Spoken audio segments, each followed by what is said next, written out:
छोटे से शहर में हारिस नाम का एक लड़का रहता था। उसके वालिद एक मेहनती मगर गरीब आदमी थे।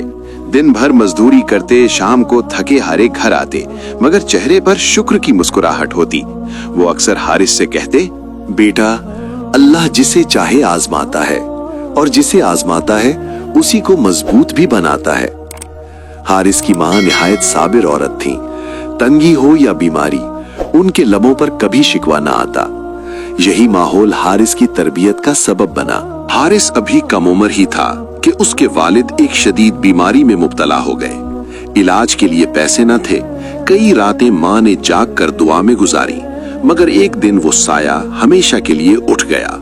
बेटा, ये हारिस की जिंदगी की पहली बड़ी आजमाइश थी। वो दिन जब उसने अपने बाप को कब्र में उतारा, उसके दिल में एक सवाल उठा, या अल्लाह, क्या यही इंसाफ है? मगर उसी लम्हे उसे अपने बाप के अल्फाज याद आए, आजमाइश शिकायत के लिए नहीं, सब्र के लिए होती है। जिम्मेदारी का बोझ। बाप के बाद घर की जिम्मेदारी हारिस के नाजुक कंधों पर आ गई। वो पढ़ाई के साथ साथ काम करने लगा। दिन को मदरसे में तालीम, रात को एक दुकान पर मेहनत। कभी कभी थकन से आंखें बंद होने लगती, मगर वो खुद से कहता, अगर मैं हार गया तो मेरी माँ कौन संभालेगा? ये उसकी दूसरी आजमाइश थी, कम उम्री में बड़ा बन जाना। एक दिन दुकान का मालिक शहर से बाहर गया और दुकान की चाबी हारिस के हवाले कर दी। उसी दिन एक अमीर गाहक आया, कीमती सामान खरीदा और गलती से ज्यादा रकम छोड़ गया। हारिस के हाथ में वो इजाफी रकम आई तो उसके दिल में ख्याल आया कि इस पैसे से माँ की दवा आ जाएगी, नए कपड़े आ जाएंगे, किसी को क्या पता चलेगा। चंद लम्हे की खामोशी के बाद उसने वो रकम उठाई और गाहक के पीछे दौड़ पड़ा। जनाब, आपके पैसे ज्यादा रह गए हैं। गाहक हैरान रह गया, आंखों में आंसू आ गए और कहा, बेटा, आज तुमने साबित कर दिया कि ईमानदारी अभी जिंदा है। चंद दिन बाद वही गाहक हारिस के घर आया।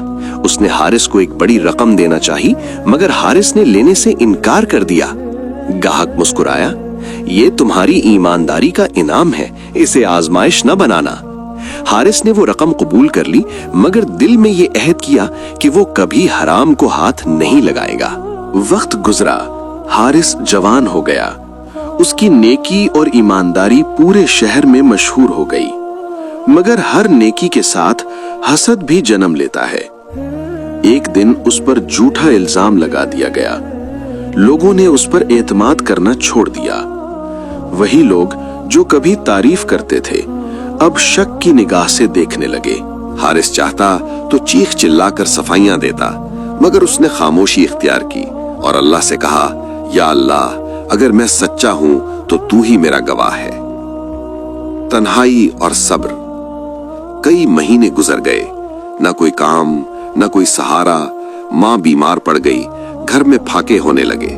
एक रात हारिस सजदे में गिर पड़ा और रोते हुए बोला, या अल्लाह, मैंने हर आजमाइश में तेरा शुक्र किया, मगर अब हिम्मत जवाब दे रही है। ये उसकी सबसे सख्त आजमाइश थी, सब्र की आखिरी हद। अल्लाह की मदद।